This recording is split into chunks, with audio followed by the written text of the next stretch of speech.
J'ai donc commencé à me demander qui d'autre avait connaissance de ce modèle, de cette puissante source d'énergie potentielle. Lors du symposium, des scientifiques m'ont montré comment le Thor avait été encodé par différentes cultures depuis des millénaires.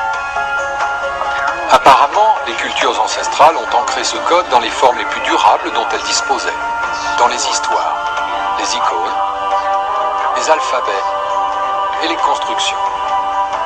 Nous voici sur l'un des plus vieux sites sacrés du monde, le temple d'Osiris à Abydos, en Égypte. Très peu d'écrits ont été trouvés dans le temple d'Osiris.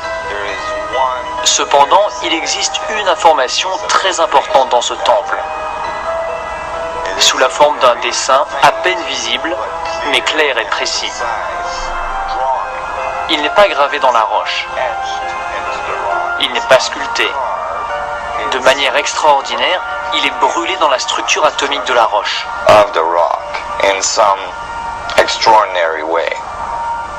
Nassim a décodé le symbole d'Osiris en 3 dimensions. Étant donné que notre monde n'est pas en 2 dimensions, il est logique que les codes donnant des informations à son sujet ne soient pas limités à des représentations plates. Sa version tridimensionnelle du symbole d'Osiris commence par le vector equilibrium, un champ de force parfaitement équilibré, avec 12 lignes d'énergie égales qui rayonnent. Elle stabilise son centre comme les 12 rayons d'une roue.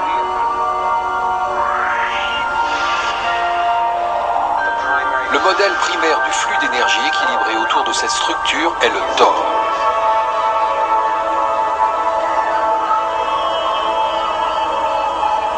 Nous passons maintenant au niveau suivant, plus vaste, avec un total de 64 pyramides appelées tétraèdres. Si nous plaçons des sphères dans la représentation du champ d'énergie toroïdal entourant chacune des pyramides, et que nous écartons les pyramides, nous nous retrouvons avec une matrice qui, étonnamment, se superpose exactement à l'icône d'Osiris. Un modèle en 3 dimensions de celui brûlé dans le mur du temple égyptien il y a des milliers d'années. Maintenant, changeons de continent, passons de l'Égypte à la Chine, où la même géométrie apparaît sur un autre site sacré construit en 1420. Rendons-nous à la cité interdite, où résident les dieux du soleil, et où l'on trouve à l'entrée les chiens fous, gardiens de la connaissance. Ils gardent la connaissance sous leurs pattes. La même géométrie de 64 unités d'énergie est de nouveau encodée. Je me suis alors demandé si le fait que le même dessin apparaisse dans des lieux importants sur 2 continents différents était une simple coïncidence. Mais ensuite, Nassim m'a montré que cette géométrie de 64 unités d'énergie est encodée dans différentes cultures tout au long des siècles, partout dans le monde. L'arbre de vie kabbalistique hébreu crée également une structure identique, le vector equilibrium, y est de nouveau intégré à chaque niveau.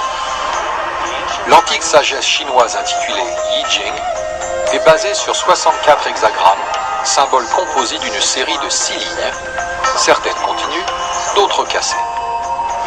Ceux-ci, une fois assemblés comme les 6 bords d'un tétraèdre, forment le cristal à 64 tétraèdres.